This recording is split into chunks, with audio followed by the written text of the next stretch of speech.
great drawings.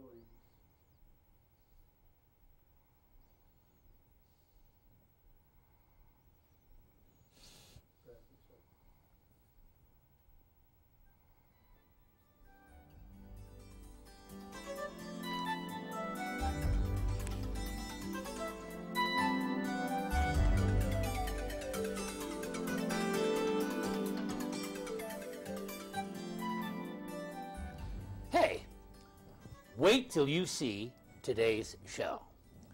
Think about this. Could you imagine your family writing a book together? Mom, Dad, son. Wait till you see what this show is about. The McDermotts have written a book, and not just a book, a wonderful children's book. My name is Vin Dacquino. Our guests are the McDermott family. Welcome. Let's Talk Writing, Joe. We have Mike and Fausta and Joe came up with an idea to write a book. And Joe is an incredible illustrator. This story goes way back, almost 25 years. Today, you're going to get an opportunity to hear how this book came about. Welcome to the show. Welcome. Mike, tell us who this family is and how in the world did you get to the point of writing a book together? Well, I'm happy to say that I'm the proud father of 4 boys. Oh, wow. Joseph is my oldest, just graduated from Manhattan College. And my wife and I wrote this book 25 years ago. Wow. We had unfortunately lost our first 2 children as infants. And in a quest to create something together, we wrote this story. As what Fausta recalls, I don't recall it, but I had a dream about the story, and I started writing it, and we worked on it together. And the story basically sat in a file cabinet for about 20 years. Yep. It didn't go anywhere. And Fausta, why don't you tell the rest? Well, now you don't put bread on the table with this book alone. You also work together, right? We're law partners. Law partners. That's right. And this is something you do in addition to law. That's correct. Fausta, tell us a little bit about your part in all of this and who you are. Well, we've been married a long time now. 28 years. 28 years this week. But when Michael woke up and he was so happy and he had dreamt about a beautiful concert hall and cats, these cats lived in the attic, and there was a janitor who took care of them and all, and he seemed for the first time happy. We started writing the details of the book, and as Michael said, it did stay, pretty much dormant for a long time. We got busy with all these children, and then when Joseph was a teenager, we realized he knew how to draw. So he started taking art lessons with an artist whose name is Alan Reingold, and who was wonderful. And he sort of took him under wing. Took him under his wing. Wow. And 580 hours later, this book was finished. So Joe, your illustrations are fabulous. Thank you. Unbelievably professional. I mean, this is a beautiful piece of work. Tell me a little bit about how it all began. When the teacher was teaching you English, you were drawing pictures in your notebook, right? Yeah, to an effect, yes. So I've been working on the book for about 6 years, and it's been a long process. Wow. But it was really worth the effort because I was able to see how my artistic abilities have progressed over the years. Yeah. Some of the earlier works I can look back and see, wow, I can't believe that I progressed this much and this fast, and I can see how I evolved in a sense and how it turned out in the end. I've worked with many children, and some of these children never thought about book writing because they weren't great at English. They were artists. And I said, hey, art plays a huge role in books, especially picture books for children. Of course. And when they looked through and saw some of these illustrations, they said, I can do that. So let's talk to the children out there who are artists and would love to see their work end up in a book. What do? Did you first sketch that in pencil, in charcoal? Did you start painting? Did you have to do paintings of these? Where does it all begin, Joe? Well, first is that you need to find the correct model for the artwork. So I usually work from photographs. And you blew my mind when you told me, when I looked at these and I said, they're great photographs. How did you come up with these? And you said? Photographs. Of family members. Family members. One of these is your grandfather. That's correct. One, that mean landlord in the end, is your father. Yeah, we tried to make every character in the book someone from our family. This is truly a family affair. Of course. Just absolutely wonderful. It's what I wish America would be all about again. Family and bringing family together into a project. I'm sure this brought you closer together. It gave you a chance to celebrate being a McDermott. Well, it was interesting the way that we developed it, because Alan Rangel was very helpful. The original way that we did it was develop a storyboard. Basically, take the story and take the sketches and assign the text to the various pictures, and that's how the story is So when you developed. say storyboard, what you're really doing is you're creating pictures in chronological order for the story. That's right. So that you knew the pictures first, and then you know where the text goes with those pictures. That's right. So do you pencil sketch them first, or do you actually, you take the photograph, and then what do you do from the photograph? Well, from there, yes, I would do a pencil sketch to just get the outlines of the body and make sure all the proportions are correct. And then from there, I would slowly add color and make it more lifelike until I would get the final product. Wow. So this is, I'll tell you one of my favorite ones, and this is your grandfather. That's my father. It's your father, and this is the photograph you worked from. Gil, if we can, there we go, beautiful. And that's what he looks like in real life. Actually, this is the picture That's of a better one? The other grandfather is also in the book. That's, Oh, all he's right. the conductor. The Wow. other my father-in-law's Okay. the conductor. So there is the, almost looks a little like Joe Biden.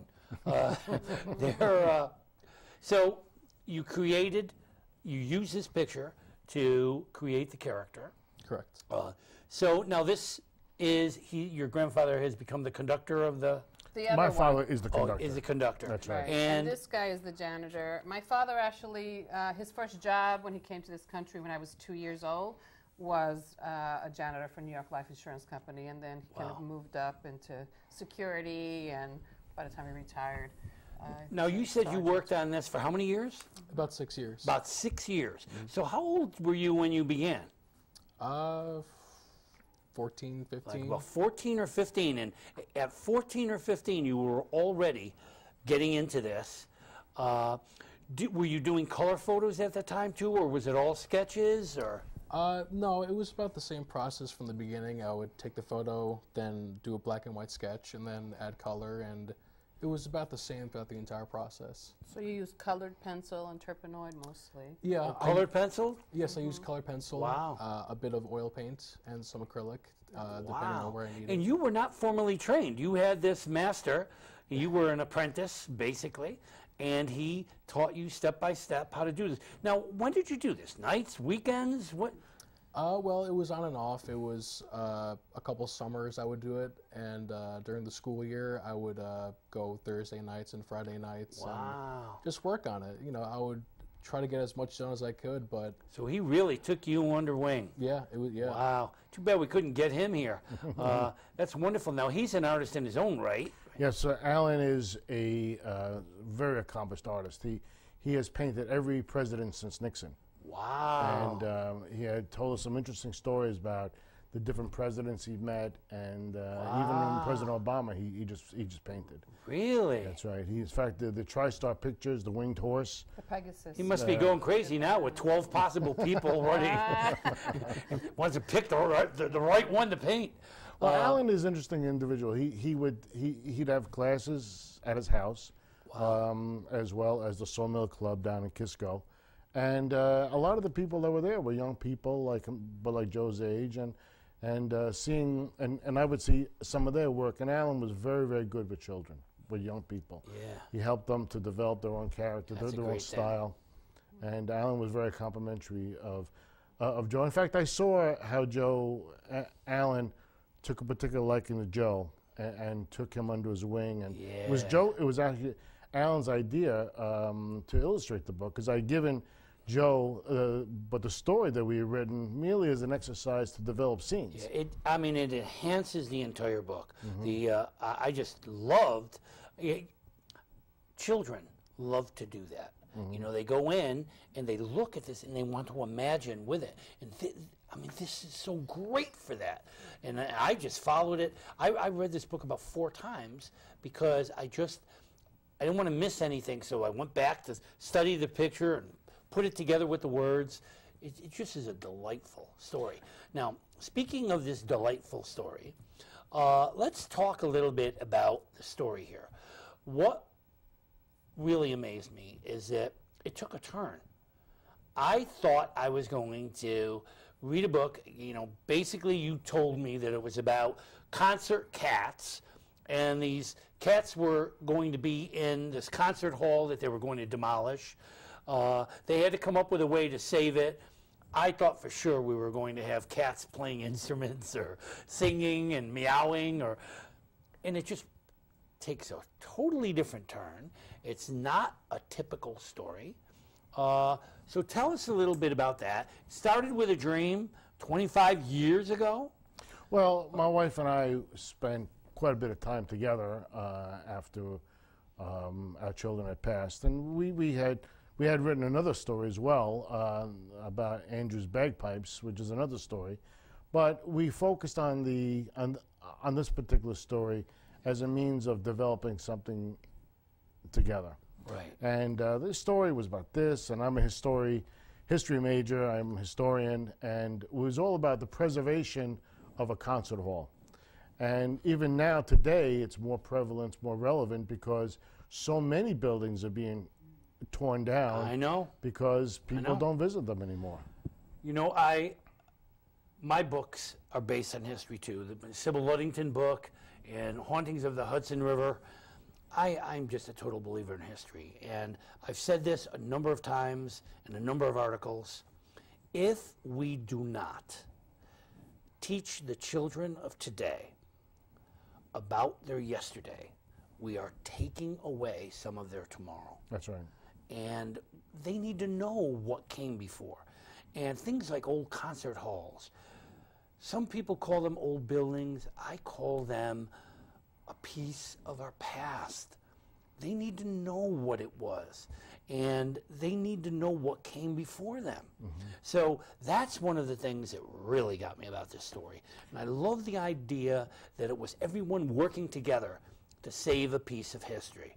And you did it in a novel way, which I really like.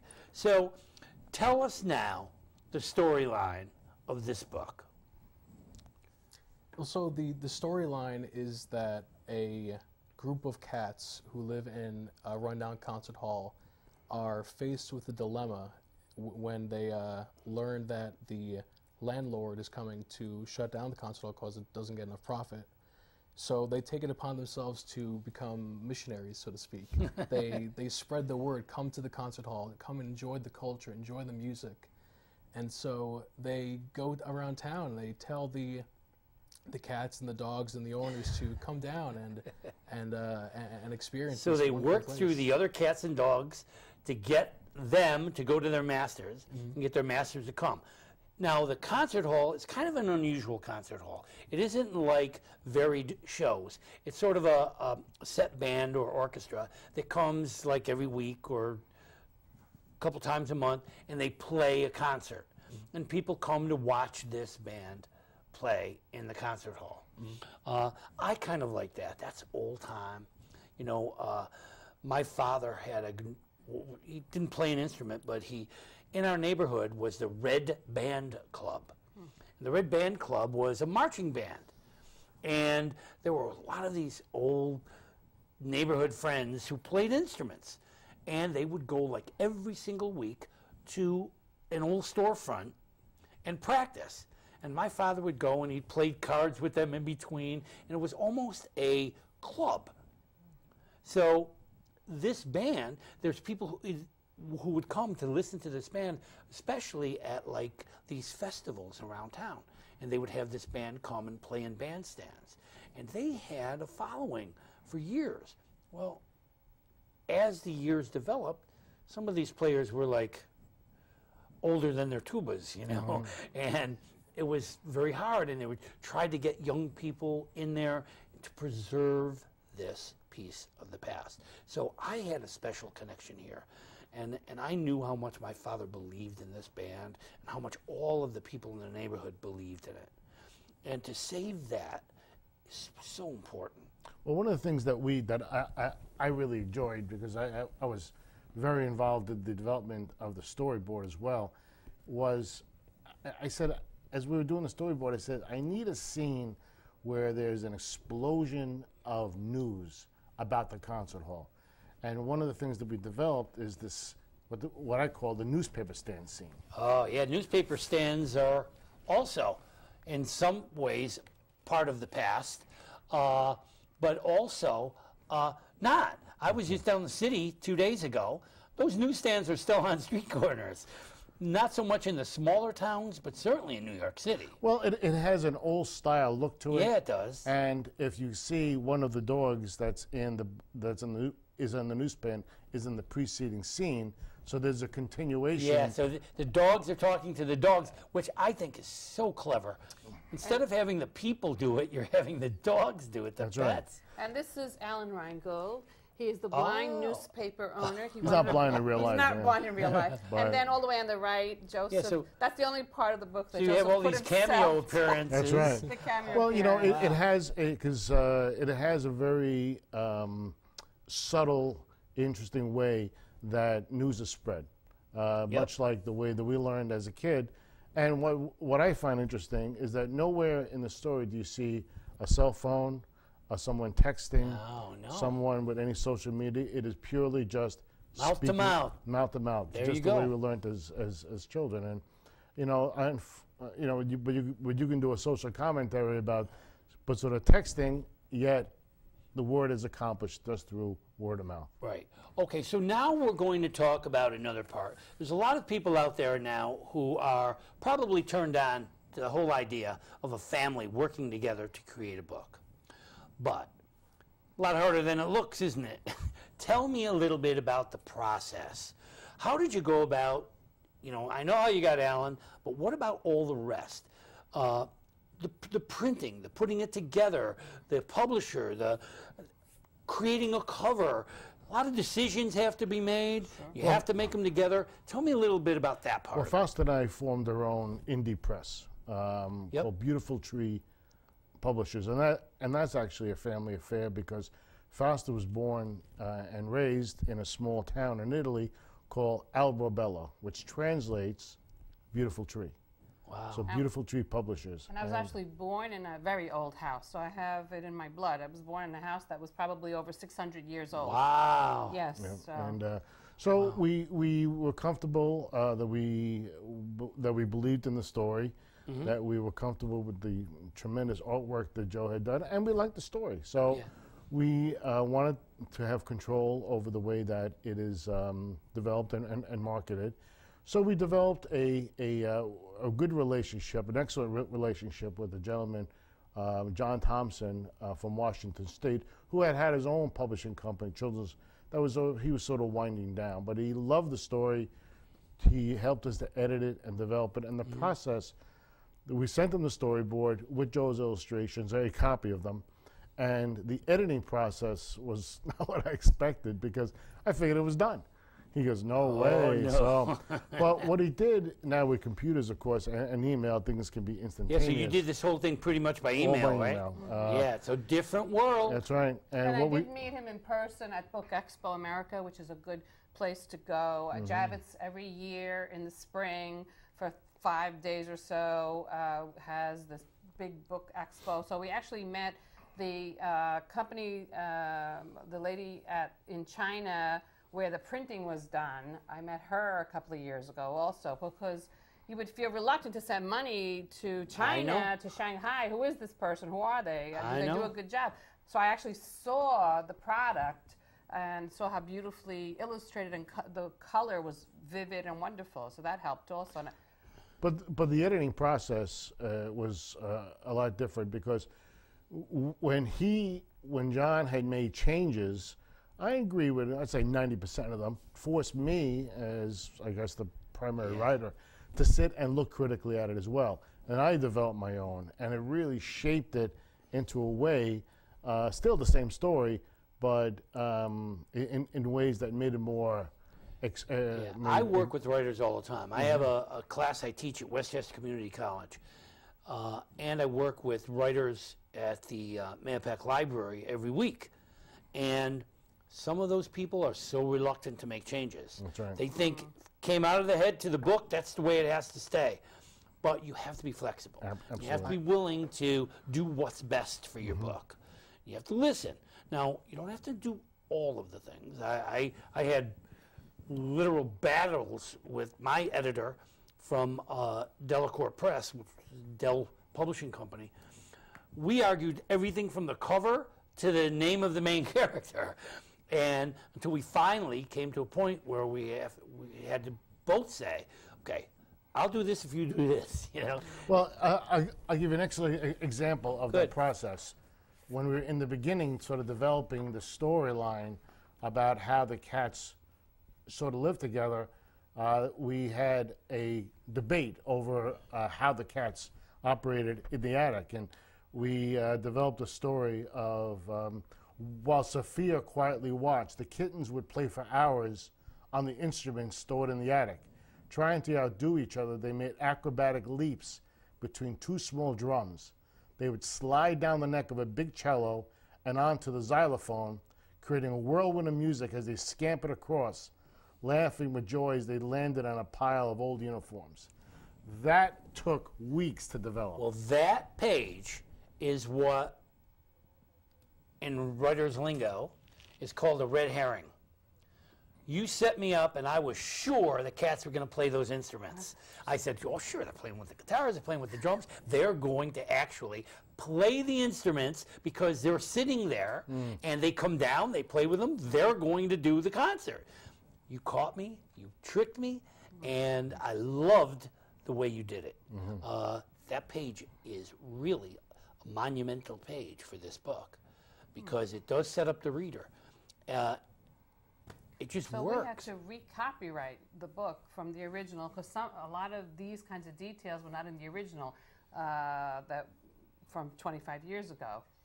There were a lot of changes, like that whole scene under the with the newspaper. That was a scene that we just put in 6 months ago. Originally, the scene was Bruno was a junkyard dog, but then in the past 6 months, we were saying, wait a minute, well, who would go to the junkyard? Maybe we need to change that, and that's when we got the idea. Newspapers. Here's what I tell my writers: writing a book is not half of the job. Working the book is the real job. You write it, and then you have to work it, and rework it, and rework it, and revise, and edit it. And a lot of times you have to be very thin-skinned. Because if you're not willing to let things go, they won't work. So, and you, perfect example, this book, once you actually started to write this, was like 6 years after you decided this book is definitely going to be a book, right? Well, at times what we do, if Joe and I were out together, we would see something and says, wouldn't that be great? And Joe would take pictures of a certain scene that would work its way into the book itself. Right. Well, in the same way that the vocabulary and the language changed over the years, so too did the editing process of the pictures. Yeah. Actually, I was a bit wary of someone just coming in and changing my work. I worked on this for 6 years. But after you finally get it. Now, so how did you handle that? I mean, were there things where they said, no, that picture doesn't work, and you're like, spend a year on it, I'll give you it doesn't work. I'm not so sure there was really changing the work. It's maybe with Photoshop, maybe sort of cleaning up some of the detail. The concert hall itself was changed, though. Yeah. Originally it was white, and that each individual brick in that concert hall that took you how many hours? Oh my God. So you were able He to actually Photoshop drew some of these? A couple some of little them, things Just here cleaning and up some of the there. detail. Yeah, to clean it up. you Yeah, know. yeah. I understand that. But That was the just story was, the pictures are entirely Joe's. So now, oh, I'm sorry, go ahead. No, yeah, there is a great amount of creativity that the editors put into this. Some Yeah. things small details that I wouldn't have thought of doing. But Yep. They're very talented in what they And do. some that you need to do, and especially when you're doing it with the text, you have to course. make sure that the illustration fits the text. And sometimes you have to take a little out and Yeah. make some changes that you wish you didn't have to do, because it doesn't stand alone. They have to work together. That's right, because the pictures are pretty much the story, and having the text fit within the space allowed for the pictures is a big part of the editing process. All right, so now I have a very important question. Have you been eating a lot of pepperoni and things that gives you dreams so you can get going on your next book? Well, I'm married to an Italian, so that's enough. But Joe was just Joe was just accepted a position with the Metropolitan Oh, yes. Museum of Art. Wow, yes. that's Starting wonderful. Monday. starting Monday, and Wow, so you're going to be surrounded? Yeah. By art. Wow. I'll be working security management at the Metropolitan Museum of Art. Wow, so you get to look at all those pictures and get inspired. Yeah. Man, that is something. Yeah. Because your mind's going to be... Yeah, all these old masters, I'll be able to. Yeah, and look at the masters and see what inspired them and what kept them going. And Joseph actually studied peace studies and conflict resolution, so he was able to combine art with his major. We're all from Manhattan College in Riverdale. We all graduated from the same college. That's great. So exciting. So is there another book in the works? I think so. Tell me about that very briefly. Unfortunately, Yes. we're rolling, you know. well, my wife and I are in the process of writing an historical novel.